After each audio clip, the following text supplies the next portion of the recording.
faithfully sharing value and exploring great books worldwide. Hi there, this is Sally's Book Talk. Today I'm going to tell you about a book called The Prequel to the Three Kingdoms. Its subtitle is The Dream of Heroes and Emperors in the Late Han Dynasty. The author is Yu Tao, director of the editorial department at Literary and Historical Knowledge magazine, a history PhD and Three Kingdoms expert. Oh, the history of the Three Kingdoms. Chinese folks love chatting about it, especially the novel Romance of the Three Kingdoms, which has hooked readers for generations. Stories like The Oath of the Peach Garden, The Battle of Red Cliffs, Cao Cao holding the emperor hostage to command the nobles, and the rivalries between Zhuge Liang, Zhou Yu, and Sima Yi. These tales mix fact and fiction with tons of drama. But today, the book I'm discussing focuses on real history.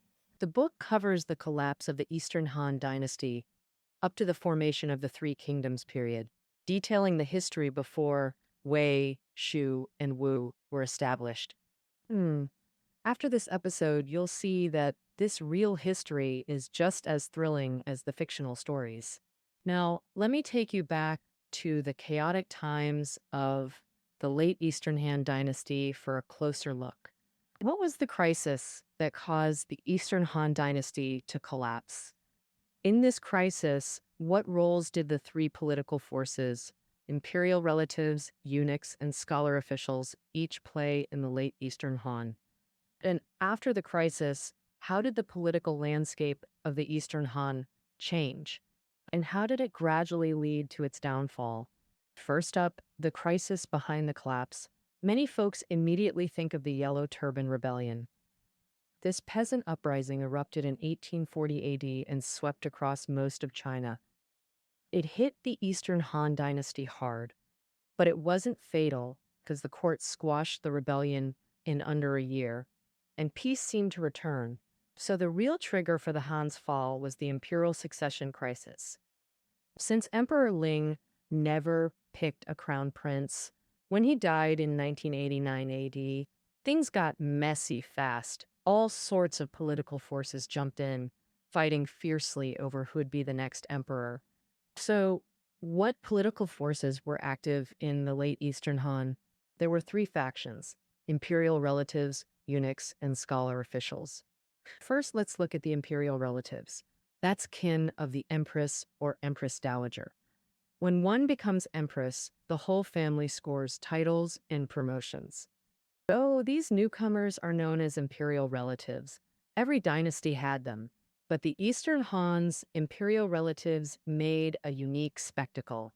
So why do we say that? Well, because the Eastern Han dynasty lasted just 195 years. And get this, in a single century, they had 10 emperors in a row. These emperors were super young when they took the throne. The oldest Emperor Huan was only 15 when he became emperor. The youngest Emperor Shang was just 100 days old when he was enthroned, and he died at 1 year old.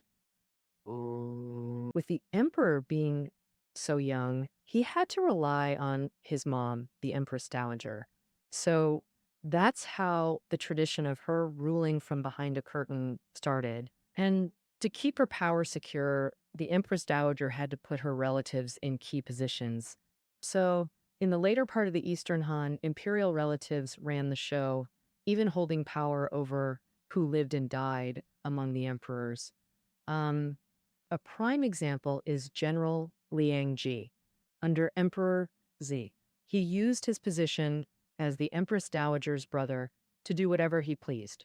Emperor Zi wasn't happy and secretly called him the tyrant general, blasting him for being bossy and reckless. When Liang Ji heard about it, he straight up poisoned Emperor Ji and put Emperor Huan on the throne instead. All right, now on to the second group, the eunuchs. Like I said before, the Empress Dowager ruled from behind the curtain while the emperor was young, but there were some restrictions. No matter how tough the Empress Dowager was, all the ministers were men. Back then, it just wasn't proper for a woman to chat directly with them about big state matters. And so she had to pass messages to the ministers through eunuchs. Plus, she needed folks close to her to bounce ideas off. So that's how eunuchs got into politics, teaming up with imperial relatives to run things together. But here's the thing. Eunuchs were right by the emperor's side. When fights broke out between the emperor and imperial relatives, they usually backed the emperor. Imperial relative Liang Ji poisoned Emperor Z and put Emperor Wan on the throne, trying to keep his riches and power forever. But pretty soon, Emperor Huan teamed up with eunuchs and had Liang Ji killed. Since they did such a big favor, eunuchs won Emperor Huan's trust and got promoted big time, slowly taking over power.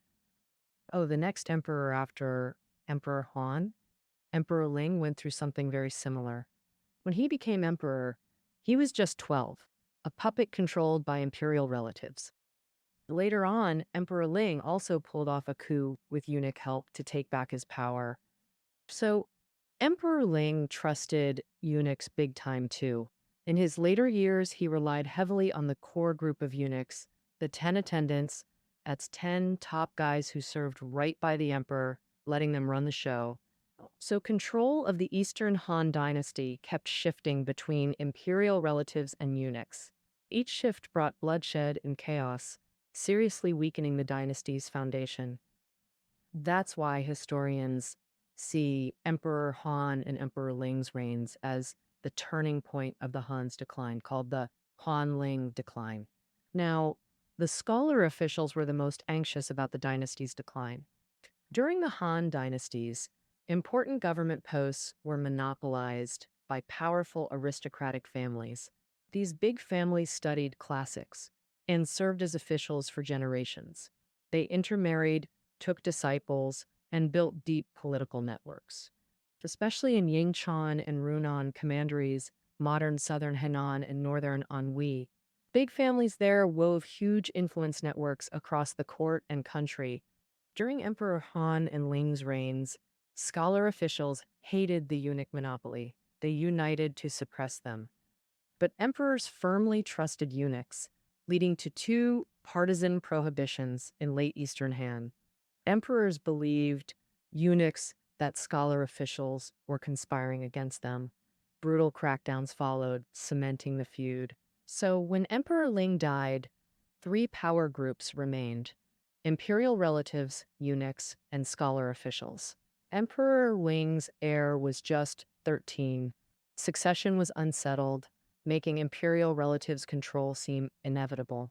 But with eunuchs and scholars at odds like fire and water, how long could this fragile peace last? Murphy's Law tells us, if you fear something might happen, it probably will. Sure enough, the worst happened. A power struggle over the throne threw the dynasty into chaos. Turns out imperial relatives weren't united. They split into Empress He's faction and Empress Dowager Dong's, Emperor Ling's mother.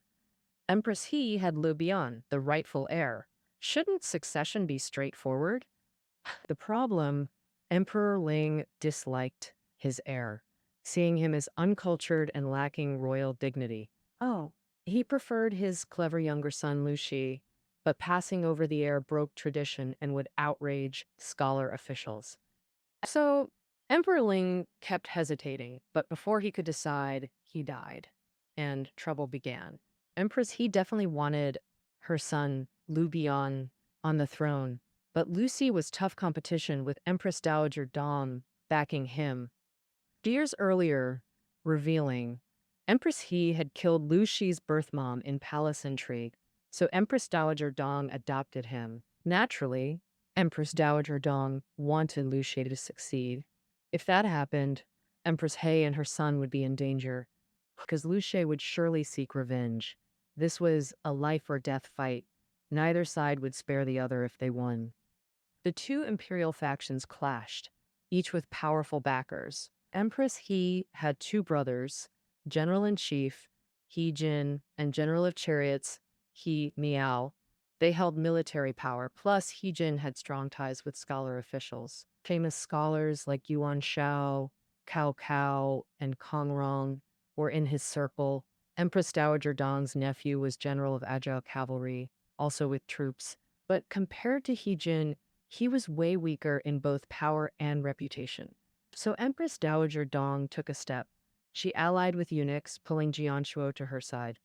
This Yuan Shu wasn't one of the 10 attendants, fairly minor among eunuchs, but he was Emperor Ling's most trusted aide in his final years, commanding the palace guard.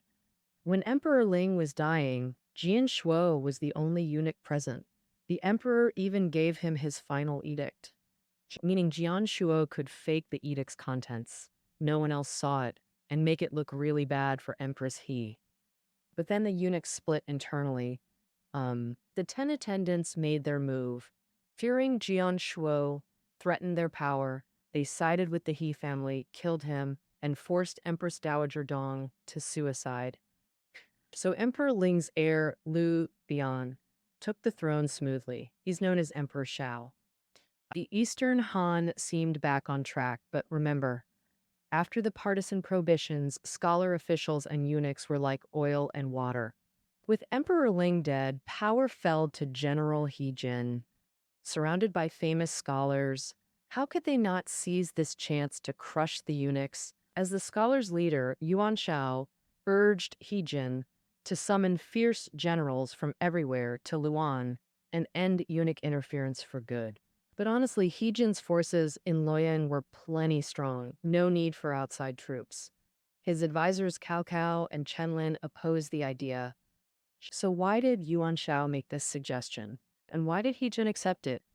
The secret lies deep in Yuan Shao's heart. Yuan Shao came from the Yuan family in Runan, a powerful aristocratic clan in the Eastern Han. Generations of effort gave him an unmatched network of connections. The 8 armies he proposed to summon to Luoyang all had ties to his Yuan family. Clearly, Yuan Shao aimed to wipe out the eunuchs and then sideline He Jin to control the court. For He Jin, on one hand, he adopted Yuan Shao's suggestion to summon troops to the capital, showing he sided with the scholars. On the other hand, he made it flashy on purpose to warn the eunuchs, thinking he could play both sides and gain benefits without offending anyone. But he didn't expect that the eunuchs were already like frightened birds, having lost their basic judgment. They didn't understand He Jin's good intentions. Instead, they saw it as a sign of imminent action. So they struck first to gain advantage, tricking He Jin into entering the palace to advise. Then they sealed the palace gates and killed him. Yuan Shao heard the news, led troops into the palace, and wiped out the eunuch group. Just like that, in the late Eastern Han, 2 of the 3 major political forces, imperial relatives and eunuchs, dramatically destroyed each other. And all this was a chain reaction from Emperor Ling not naming a crown prince. You could say that Emperor Ling's indecision over succession led to an heir crisis, which in turn kicked off the downfall of the Eastern Han. Next, let's talk about how the Eastern Han fell. It was a process of the nation militarizing completely, with political struggles turning to armed force. This process has 3 stages: Warlord Dong Zhuo taking power, the rise of regional powers like Yuan Shao, and Cao Cao holding the emperor hostage to command the nobles. First, let's look at the first stage, warlords in power. As mentioned earlier, 2 of the 3 central groups collapsed instantly, leaving only the scholar officials.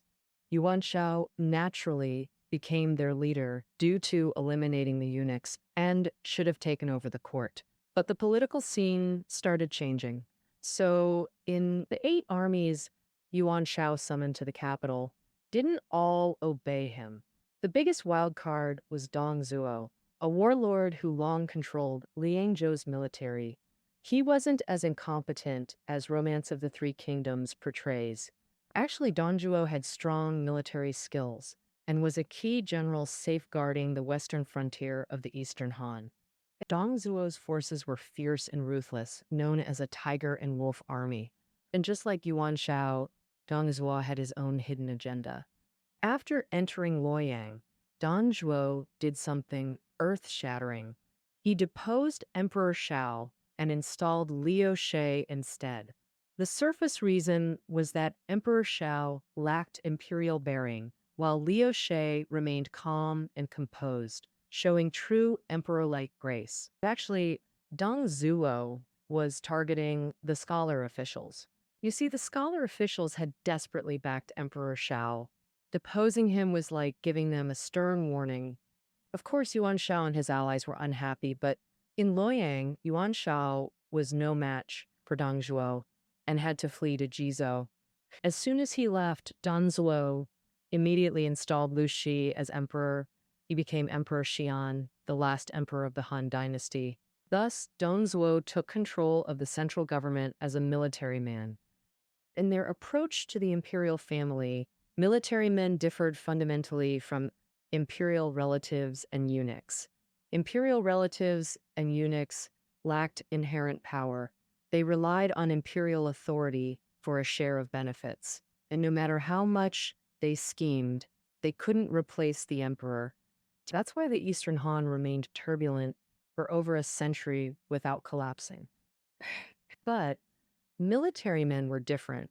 With armies at their command, they could do as they pleased, even depose the current emperor and seize the throne themselves. So Dong Zhuo's rise meant military force became the decisive factor in political struggles, making dynastic change inevitable. Under Dong Zhuo's tyranny, people adopted a dual strategy. Some outwardly cooperated with him while secretly plotting his overthrow. For example, Wang Yun, who served as minister over the masses and director of the secretariat.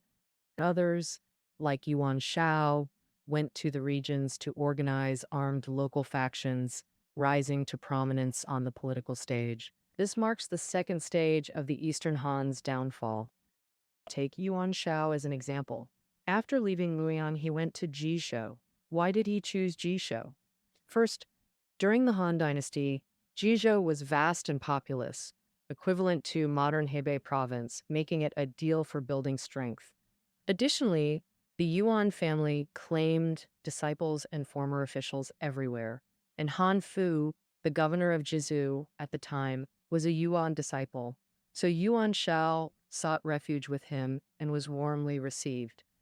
So upon arriving in Jizhou, Yuan Shao became governor of Bohai. Next, to fulfill his ambitions, Yuan Shao forced Han Fu out and took over as governor of Jizhou, consolidating military and political power. From then on, Jizhou became Yuan Shao's stronghold. Led by Yuan Shao, local figures dissatisfied with Dong Zhuo joined forces to form the Guangdong Coalition, electing Yuan Shao as their leader and marched toward Hulao Pass east of Luoyang. Under pressure from the Guangdong Coalition, Dong Zhuo abandoned Luoyang, abducted Emperor Xian, and moved the capital to Chang'an. Finally, in Chang'an, Dong Zhuo himself was schemed against and eliminated by Wang Yang, the minister over the masses. Even though the warlord was tough, he was eventually taken down by scholar officials working together inside and out. Does this mean government affairs will get back on track? Oh, quite the opposite. The author thinks that after Dong Zhuo's mess, everything was gone for good. This caused the energy and mindset of scholar officials changed big time. Simply put, they went from loyal Han ministers to self-serving local powers with their own armies, warlords. The Guangdong Coalition's actions against Dong Zhuo really show what these local powers were thinking. The Guangdong Coalition was made up of local powers from Jizhou, Yanzhou, Jingzhou, etc., including guys like Yuan Shao, Yuan Shu, Cao Cao, and Liu Bei. But from the start, they each had their own schemes with constant infighting. For example, Liu Bei, governor of Yanzhou, killed Cao Cao, governor of Dong Commandery, and Sun Jian, governor of Qiansha, killed Wang Rui, governor of Jingzhou, and Zhang Zi, governor of Nanyang. And when Sun Jian attacked Dong Zhuo, Yuan Shu, the general of the rear handling supplies, didn't send food, causing Sun Jian's defeat. So what was the alliance leader Yuan Shao doing then? He was also just watching and holding his troops back. Why did that happen? Because for local powers, saving their strength and grabbing more land was the top priority. If they got a chance, they'd want to be emperor themselves. Suppressing Dong Zhuo was just a cover. That's why this book has a subtitle, The Dream of Heroes and Emperors in the Late Han Dynasty. After becoming local powers, the scholar officials started eyeing bigger authority. That this dream couldn't be said out loud because everyone was equally strong. If one became emperor, others wouldn't follow. Like Yuan Shu, who controlled Huainan, he broke the taboo by calling himself emperor, turning everyone against him and ending in ruin. So, on paper, everyone still recognized Emperor Shan's status. This gave Cao Cao an opening to create the hold the emperor hostage to command the nobles setup, marking the third stage of the Eastern Han's fall. Strictly speaking, Cao Cao wasn't born into the scholar class, but by befriending famous scholars and hustling, he got accepted. Then after Dong Zhuo's chaos broke out, Cao Cao fled Luoyang, went to Chenliu, that's modern Kaifeng, recruited troops and joined the Guangdong coalition. After the coalition fell apart, Cao Cao fought all over, finally setting up in Yuzhou, where modern Henan, Shandong, Jiangsu, and Anhui meet, becoming one of the local powers. Among the late Han warlords, Cao Cao wasn't the strongest. Yuan Shao in Jizhou, Liu Bei in Jinzhou, and the Sun brothers, Sun Ce and Sun Quan, in Jiangdong all outpowered him. Plus, his control over Yuzhou wasn't stable. Right at this critical moment, Dong Zhuo was killed by Wang Yun, throwing Chang'an into chaos. Emperor Shan returned to Luoyang under military guard, and Yuzhou bordered Luoyang. So, Cao Cao's advisor, Malji, proposed the famous strategy: uphold the emperor to command the disobedient. By welcoming the emperor, Cao Cao could use imperial authority to control defiant warlords. Another advisor, Xun Yu, was bolder. He cited Han founder Liu Bei gaining popular support by mourning the righteous emperor of Chu. This righteous emperor was chosen by rebel forces against Qin, later murdered by Shang Yu. Liu Bei accused Shang Yu of treason for killing him. That accusation won widespread backing. Xin Yu's example was profound.